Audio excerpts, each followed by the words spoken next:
Hi, my name is Nwamaka Okoye, host of the Seed Diaries. In the past few weeks, we have listened and watched entrepreneurs share their stories of their journeys. And I thought we should share some key takeaways. These are the things that I learned. One of them is start. Just start. And look at Goke Balogun of Sofreshng. For 9 months, he planned, he iterated, and he prepared everything. And then he started.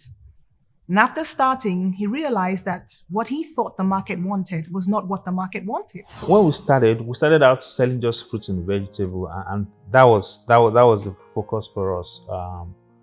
But then within 2-3 weeks, customers came into the store and they were asking, can I get a juice? Can I get a smoothie? And then that kept on, occurring for like 2-3 weeks. And then we said, you know what, this is what customers want, not the whole fruits and vegetables. So we started doing juices and smoothies, just experimenting. It wasn't like part of the original design. So at the end of the day, it's important to listen to what the customers want. Today, that's the core of the business, freshly made meals, but it was what the customers was telling us. So we were listening to what the customers really wanted. So you started out with an idea to give fresh fruits and vegetables to customers, and you ended up adding another layer where you're processing it and giving them meals. Exactly. Because you noticed that's what the market wanted. Exactly. That's very interesting, because sometimes I guess as entrepreneurs or wannabe entrepreneurs, we have this vision and this is what we must do regardless of what anyone is saying. What the market wants. And sometimes it doesn't work that way. So being able to be agile and then flexible. Yes, I think that's important. Because at the end of it, the market wins. So what started as Fruity Veggies, which was a business that produced fresh fruit and vegetables for customers, became Sofreshng, which produced healthy foods for people that are health conscious. But he would not have gotten this part if he hadn't started. Another example is Chibuzo and Adam. They started Drugstoc. Now, in their quest, their bid to make the healthcare industry in Nigeria less fragmented, they started out with other business plans and business ideas. And the first business actually failed. And they went back to the drawing board and created Drugstoc. But they would not have known if they hadn't started. At the time, people were going to Idumota to go bring drugs and all of that, people selling these drugs on the table. And for us, we were like, no, this doesn't make sense. And so we had to, I think we streamlined the process, put everything on this platform and said, guys, you don't have to go there, you can buy from us online. Failed miserably. We pivoted, came up with a model that worked, and since then the growth has been, and acceptance has been phenomenal. Then take Shehu and Sheyi Abolaji of Wilson's Juice.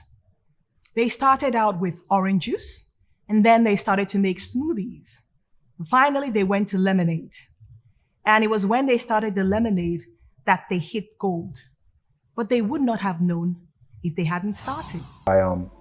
I went to a university kiosk, went to speak to the manager and said, hey, can I be doing orange juice here? So she agreed to let me pay at the end of the month. Went to the market, there was a local market, bought some orange juice or some oranges, got a little plastic juicer, no one like triangle here, you squeeze it. The manual one, you just squeeze, About 1,700, 1,800 naira. That's how we started. So started squeezing juice on the university kiosk. And then that started growing, then did smoothies. And then, like I said, one day I went to the market. At that point, like I was doing everything on my own.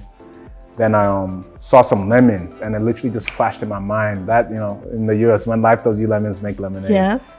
And it was almost like a joke, but I got the lemons. So my brother was just in town visiting. So you were talking about my brother. He would just come and visit. Through that time, he'll come for 2 weeks when he had a break, go back. And when I started the juicing business, he came once. The next time he came, the next year, it was a little bigger. Then he came and I was doing the lemonade, and it was a little bigger. And then he was the one that actually made it a business. I'm sure I would have got there, but I was so busy operating. He was like, hey, put this thing in a bottle. Because we were doing fresh squeezed lemonade. We would sell like 200-300 cups of lemonade in a night. And he was like, put this in a bottle. And I didn't think about it at that point in time. So that night, went up, picked up some old bottles on the floor, went home, used a toothbrush, washed out the bottles, made 10 bottles of lemonade. We only sold 2 the next day. But it was amazing that like, you have hundreds of cups, you can't really count. Yes. But 10 bottles minus 2, you should have 8. Yeah. And I had the money. So it was like the business really started at that point. So one key takeaway is start. Whatever ideas you have in your head are just assumptions, and you can never know until you start. However, when you do start, learn to listen to the market. The market rewards value. And if you start and it appears that your customers want something else, sometimes you might need to look. There might be one aspect of your business that seems to be more profitable and seems to be more in demand. Well, consider reconfiguring your business. Or you might just decide to scratch that and start all over again. Be humble enough to rethink your ideas or your plans when the market speaks, but be bold and brave enough to start.